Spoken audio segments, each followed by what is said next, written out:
My daughter-in-law, Naomi, grabbed my arm and dragged me toward her parents like I was some stray dog. "Mom, Dad, meet Eva, my supposed mother-in-law, the embarrassment we've been stuck with," she announced loud enough for half the reception to hear. The whole table erupted in cruel laughter. Her mother, Patricia, actually snorted wine through her nose. "Oh, Naomi, you're terrible," she giggled between gasps. I stood there in my simple black dress, the one they all had been whispering about since I arrived, the one that cost $40 from Target, while Naomi's wedding dress cost $50,000. I watched these people in their designer gowns and $1,000 suits point at me like I was some zoo animal on display. The embarrassment we'd been stuck with. Those words hit me like a slap across the face. This was my son's wedding.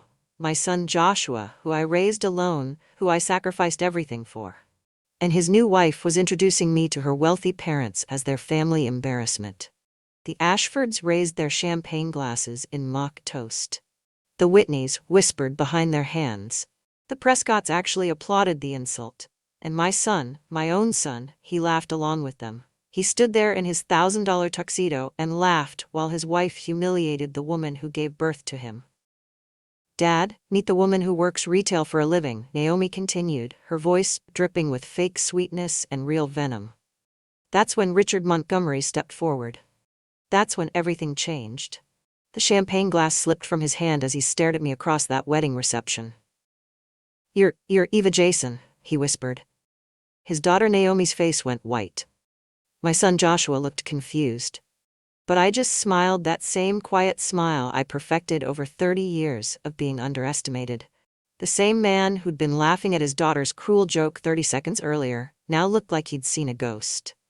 His hands were actually shaking as he set down his broken glass. "It can't be," he muttered. "It can't be you." And tonight, at my own son's wedding, surrounded by people who thought they knew exactly who I was about to teach them all a lesson about assumptions. A lesson 32 years in the making. A lesson paid for with my own blood. If you want to hear how a mother's sacrifice turned into the ultimate revenge, hit that subscribe button right now, because this story is about to get wild. But first, let me ask you something. Have you ever been publicly humiliated by people who should have loved you? Drop your answer in the comments below, because what happened next at that reception changed everything. Let me take you back 32 years. I was 25, newly divorced, and Joshua was just 3 years old. His father left us with nothing but debt and a restraining order. I remember sitting in that tiny studio apartment, counting quarters for dinner, while Joshua played with cardboard boxes because I couldn't afford real toys. The electricity got shut off twice that first winter. I fed Joshua cereal for dinner more nights than I care to admit. But I had a fire burning inside me that no amount of poverty could extinguish. I was going to give my son everything I never had, even if it killed me. I took any job I could find. Early morning cashier at the gas station, smelling like coffee and cigarettes by 7 a.m. Afternoon shift waitressing at a greasy diner where truckers left dollar tips on $20 checks. Evenings stocking shelves at the grocery store until my back screamed in pain. I even sold my wedding ring, the only valuable thing I owned, to pay for Joshua's daycare. But I had a plan. Every spare dollar, and I mean every single one, went into two things: Joshua's education fund and my own night school classes. Business administration, accounting, finance. I studied while Joshua slept, worked while he was at school, and somehow managed to be there for every scraped knee and bedtime story. The other parents at his fancy private school, the one I could barely afford with 3 jobs, they looked at me like I was the help, which technically I was to everyone else. They saw my worn-out clothes, my tired eyes, my calloused hands from washing dishes and stocking shelves. They whispered when I showed up to parent-teacher conferences straight from my waitressing shift, still smelling like French fries. But when Joshua was 12, everything changed. The doctors told me he was in kidney failure. Complete renal shutdown. His little body was shutting down, and there was nothing anyone could do except wait for a donor. The waiting list was 3 years long. He had maybe 6 months to live. I was a perfect match. The doctors explained the risks. The surgery would cost me everything. My health, my energy, my ability to work multiple jobs. I'd be weak for months, maybe years. I might never fully recover. I looked at my 12-year-old son lying in that hospital bed, hooked up to machines that were keeping him alive, and I didn't hesitate for a second. I gave him my kidney. The surgery nearly killed me. I spent the next 2 years recovering, building my service business from a hospital bed, one phone call at a time. While other mothers were running marathons and working full-time jobs, I was learning to walk again, to function with half my organs, to build an empire while my body healed. Is that woman your babysitter? I once heard another mother whisper to Joshua after I'd gotten out of the hospital, still weak and pale. He was 13 then. He looked her dead in the eye and said, "That's my mom, and she saved my life." That night I cried myself to sleep. Happy tears for once. Because despite everything we'd been through, despite the poverty and the pain and the surgery that left me forever changed, my son still knew who I was. He still knew what I'd given up for him. If only I'd known that 15 years later, he'd forget all of it. Joshua got into Stanford. Full scholarship, thanks to those grades we fought for together. I was so proud. I remember calling him from my hospital bed during one of my follow-up appointments, crying tears of joy as he told me about his acceptance letter. But somewhere between freshman year and his MBA, something changed. He started talking differently, using words like optics and social positioning. When he called home, which became less frequent, he'd critique everything: my grammar, my business decisions, even the way I answered the phone. When he brought Naomi home for the first time, I knew I was in trouble. She was beautiful, educated, from money, everything I thought Joshua deserved. But the way she looked at my tiny apartment, at my work-worn hands, at the faint surgical scar I still carried from giving Joshua my kidney, like I was something embarrassing that needed to be hidden. "Mom, maybe you should consider updating your wardrobe," Joshua suggested one day. "Naomi's parents are very traditional." Traditional. That was the word they used when they meant I wasn't good enough. I started noticing things: how they'd meet for dinner and forget to invite me, how Naomi would change the subject when I talked about my work. By then, I was managing a small service company I built from nothing. How Joshua stopped mentioning me to his new friends. The worst part was how he never told anyone about the surgery. When Naomi asked about the scar on my side, Joshua quickly said, "Oh, that's from an old appendix surgery. Nothing important, nothing important. My kidney, my health, my sacrifice to keep him alive. Nothing important." I watched my son transform into someone I barely recognized. The boy who used to brag about how strong his mom was now introduced me as just Eva when his college friends came around. The worst part? I let it happen. I told myself it was temporary, that once they got married, settled down, maybe had kids, they'd remember that family isn't about money or status. It's about love, about sacrifice, about the kidney that was keeping him alive every single day. I was wrong. The wedding was everything Naomi wanted: $50,000 dress, ice sculptures, a 12-piece orchestra. I paid for half of it, money they thought came from my little service business. They seated me at table 12. In the back, with the vendors. During the reception, Naomi kept parading me around like some kind of cautionary tale. "This is Joshua's mother. She's so authentic," she'd say with that fake smile. "Very blue collar. Very real." The way she said real made it sound like a disease. But the worst moment came when she dragged me to meet her parents' friends. The Ashfords, the Whitneys, the Prescotts. Old money families with names that opened doors I'd never even seen. "Everyone, I want you to meet Eva," Naomi announced loudly enough for half the reception to hear. "She's the embarrassment we've been stuck with. Joshua's, well, let's call her humble beginnings." The laughter was immediate, cruel. Patricia Montgomery raised her glass in a mock toast to humble beginnings and the importance of marrying up. And then I heard it. The sound that broke my heart into 1,000 pieces. Joshua's laugh. My Joshua, the boy whose life I literally saved, he laughed too. The boy who was alive because of my kidney stood there and laughed at me. That's when Richard Montgomery joined the circle. That's when Naomi said those words that would change everything. "Dad, meet the woman who works retail for a living." If you think what happened next was satisfying, make sure you're subscribed because you haven't seen anything yet. But tell me, what would you have done if your own child laughed while people mocked you? Let me know in the comments below, because what I did next shocked everyone in that room. Richard Montgomery's face went through several emotions in about 3 seconds. Confusion, recognition, then pure, undiluted terror. He stepped closer, squinting at me in the dim reception lighting like he couldn't believe what he was seeing. Eva? Eva Jason? He whispered, his voice barely audible over the orchestra. You two know each other? Naomi laughed, delighted by this coincidence. Oh, this is perfect. Daddy, did you hire her company for some service work? But Richard wasn't laughing. In fact, he looked like he might faint.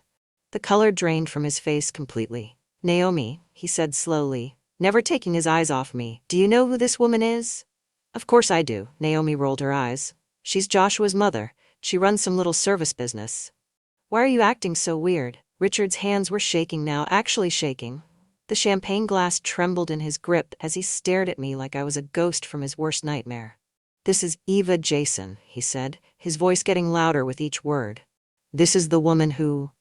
He stopped, swallowed hard, then continued. Naomi?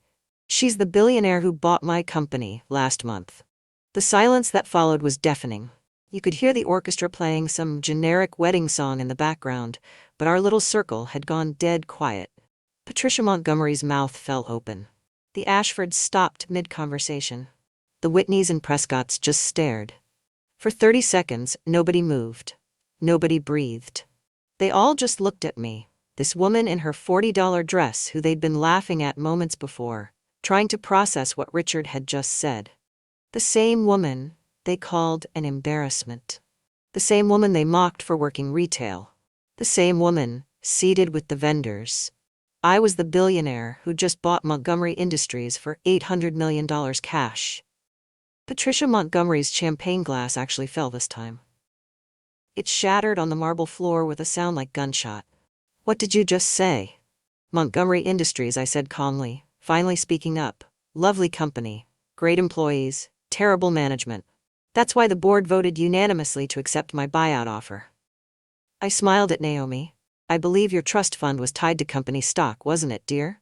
The beautiful thing about money, real money, is that it gives you options. For 30 years, I'd been building something while everyone assumed I was just surviving. My little service company was actually Jason Enterprises, 500 employees. Contracts with every major corporation in 3 states. But that was just the beginning. You see, Joshua, I said, turning to my son, who was looking pale and confused, while you were learning about business theory at Stanford, I was actually building businesses. The service company was just seed money. I used it to buy apartment buildings, then office complexes, then entire city blocks. I reached into my purse, the same cheap purse Naomi had mocked earlier, and pulled out my phone. With a few taps, I brought up my portfolio. Current net worth, $2.8 billion. You want to know why I never showed off my success, Joshua? Because every dollar I made, every building I bought, every company I acquired, it was all with one kidney. The kidney I gave you when you were dying at 12 years old. While you were learning to live again, I was learning to build an empire with half my health. Naomi was staring at the phone screen like it might bite her. That can't be real. Oh, it's real. I turned the phone toward the crowd that had gathered. Patricia, I believe your husband mentioned you're looking for investors for your art gallery? I actually bought the building you're leasing. Yesterday. I'm thinking of tripling the rent. The same people who'd been laughing at me 5 minutes earlier were now scrambling to see my phone screen. The embarrassment they'd been stuck with was worth more than all of them combined. What happened next was like watching dominoes fall in slow motion. Patricia Montgomery started crying, actual tears running down her Botox-frozen cheeks. Richard was frantically texting someone, probably his lawyers. The other families were backing away from us like we had some contagious disease. But Joshua looked like someone had just told him Santa Claus wasn't real. Mom, he said quietly, why didn't you tell me? Tell you what? I asked. That I was successful? Joshua, I tried. Every time I mentioned a new property acquisition or business expansion, you and Naomi changed the subject. You were embarrassed by my work, remember? You didn't want to hear about it. Every phone call where I mentioned buying another building, you'd cut me off. Every time I tried to explain how the business was growing, you'd say, That's nice, Mom, and change the subject to your classes or Naomi's family. Naomi found her voice again. But you dress like you live in that tiny apartment. I dress comfortably. I live simply. Just because I have money doesn't mean I need to show it off. I gestured around the ostentatious reception. Unlike some people, the crowd was getting bigger now. Other wedding guests were starting to notice the commotion. I could see phones coming out, people starting to record. The woman they'd seated with the vendors was now the center of attention. This was going to be all over social media within hours. Eva, Richard tried to regain some composure. Perhaps we should discuss this privately. Discuss what, Richard?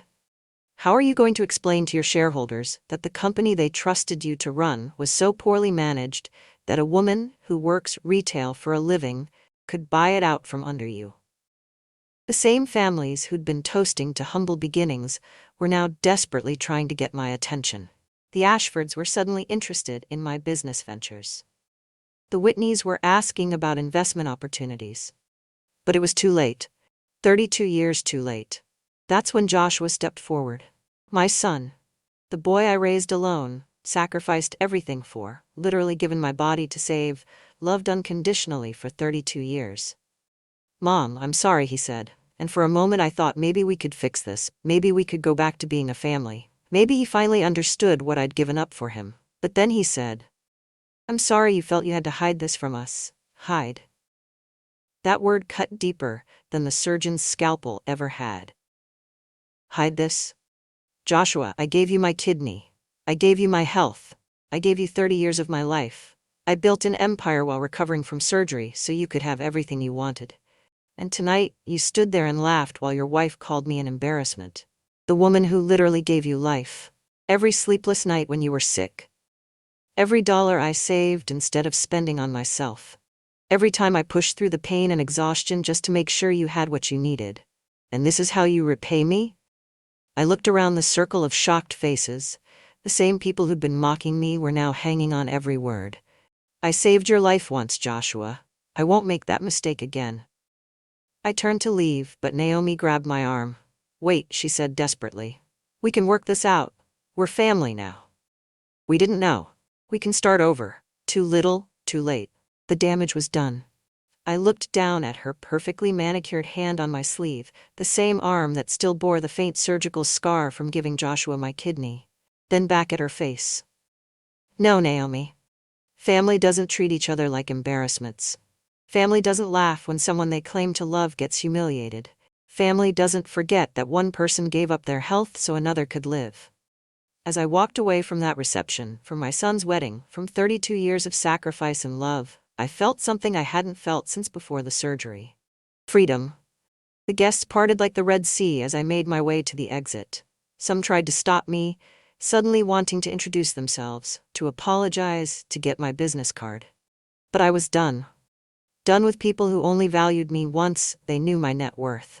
3 months later, Joshua called. By then, the story had gone viral. Someone at the wedding had filmed the whole thing. The mother who gave her kidney to the son who called her an embarrassment. It had 50 million views and counting. Richard Montgomery had resigned in disgrace. The board fired him after the video showed him mocking the very woman who bought his company. Naomi's trust fund was worthless, all tied up in Montgomery Industries stock that crashed after the scandal. And me?